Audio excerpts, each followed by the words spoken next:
I've always said that a girl needs a sanctuary, a place where the rules of normal life simply don't apply. For me and my circle of friends, that sanctuary was our annual girls' trip. Every year, the four of us, me, my sister-in-law Maya, and my two best friends from college, would jet off to an ultra-exclusive resort in Cabo San Lucas for a week of margaritas, sun, and complete radio silence from our husbands. My husband, Julian, was an aerospace engineer who spent his life analyzing telemetry data for satellite launches.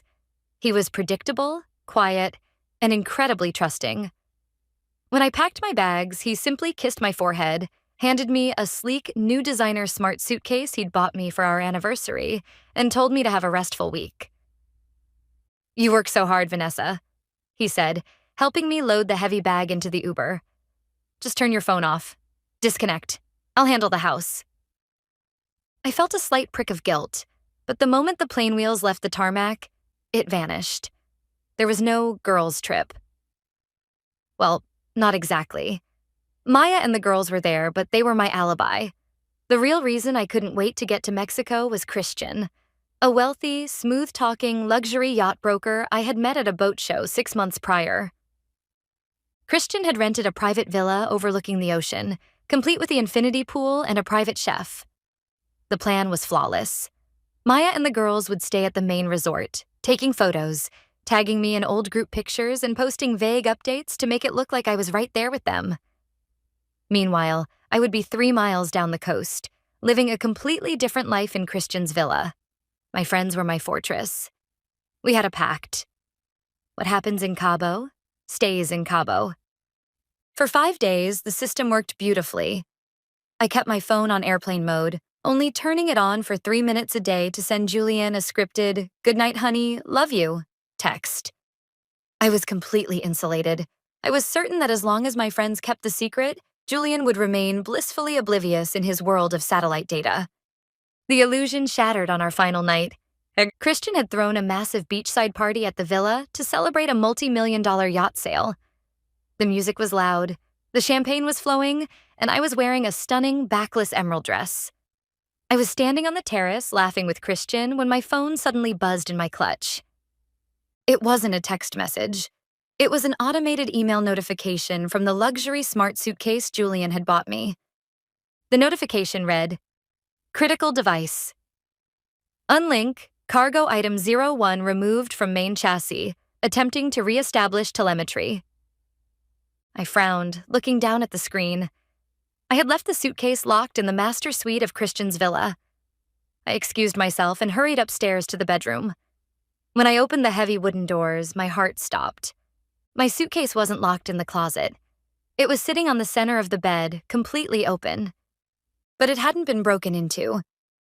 Standing over the suitcase, wearing a linen shirt and holding a small screwdriver, was Maya, my sister-in-law, my husband's sister. "Maya?" I gasped, closing the door behind me. "What are you doing? Why are you in my room?" Maya turned around. Her face was completely pale and her eyes were red from crying. She didn't look angry. She looked terrified. In her hand, she was holding a tiny metallic cylinder, no larger than a coin, that she had just unscrewed from the inner lining of the suitcase's telescopic handle. "He knows, Vanessa," Maya whispered, her voice trembling violently. "What are you talking about? Who knows?" "Julian," Maya choked out, holding up her own phone. "He called me 10 minutes ago. He didn't call to ask how the trip was. He called to read me a map." My blood ran cold. "A map?" "The suitcase he bought you," Maya said, dropping the screwdriver onto the bed. "It's a prototype from his aerospace firm's new commercial tracking division. It doesn't use standard GPS or cell towers, Vanessa. It uses low-orbit commercial satellite telemetry. It updates its location every 30 seconds, even if it's inside a concrete building. And it logs the ambient temperature, the humidity, and the barometric pressure." I stared at the tiny cylinder in her hand. He tracked the bag." "He didn't just track the bag," Maya sobbed. "He tracked us. He told me exactly what time your bag left our resort on Tuesday. He told me the exact coordinates of this villa. And then he told me that if I didn't walk over here right now, find the tracking module, and bring you to the main resort lobby within 30 minutes, he was going to leak the entire data log. Along with the resort's exterior security footage he legally subpoenaed through his firm's corporate legal team, to my husband. He knows my friends and I covered for you. The room began to spin. Julian hadn't just caught me. He had completely dismantled my alibi network by turning my own sister-in-law against me. He had used Maya's fear of ruining her own marriage to force her to act as his recovery agent. "We have to go, right now," Maya said, grabbing my arm. "He's waiting." "Waiting? Where?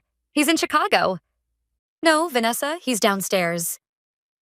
I stumbled down the grand staircase of the villa, leaving Christian and the party behind. Maya practically dragged me into a taxi, and we rode in a suffocating, terrified silence back to the main resort. When the taxi pulled up to the open-air lobby of our resort, the headlights illuminated 3 matching sets of luggage sitting neatly on the curb. It was the bags belonging to Maya and my 2 college friends. Standing next to the luggage, holding a stack of printed documents, was Julian. He looked exactly the same as the day I left, calm, collected, and completely unbothered by the tropical heat. My 2 college friends were sitting on a nearby bench, clutching their phones, staring at the floor in absolute shame. They wouldn't even look at me. "Julian," I stammered, stepping out of the cab, my voice echoing in the quiet lobby. "Julian, I can explain. It was just a party." "Don't waste the breath, Vanessa," Julian said smoothly. He didn't raise his voice. He handed the stack of documents to Maya. "Thank you for retrieving the module, Maya. Your husband's flight logs have been wiped from my server. Your secret is safe with me." Maya took the papers, grabbed her suitcase, and walked toward the resort elevators without looking back. My friend silently followed her, leaving me completely alone on the curb with my husband. Julian looked at me then, his eyes reflecting the ambient lights of the resort pool. He held up his tablet, showing a beautifully rendered 3D heat map of Cabo San Lucas. A bright red line traced my exact movements from the moment I landed to the exact bedroom grid of Christian's villa. "You told me to look at the stars, Vanessa," Julian said quietly. "You always said my job was boring because I only looked at data points in the sky. But you forgot that satellites don't just look up. They look down." He dropped a single piece of paper onto the hood of the taxi. It was a 1-page divorce petition already signed by him. "The flight back to Chicago leaves in 2 hours," Julian said, stepping into a waiting town car that had been idling nearby. "I took the liberty of switching your first-class ticket to middle-seat coach. Your clothes are already at your mother's house. Enjoy the rest of your girls' trip."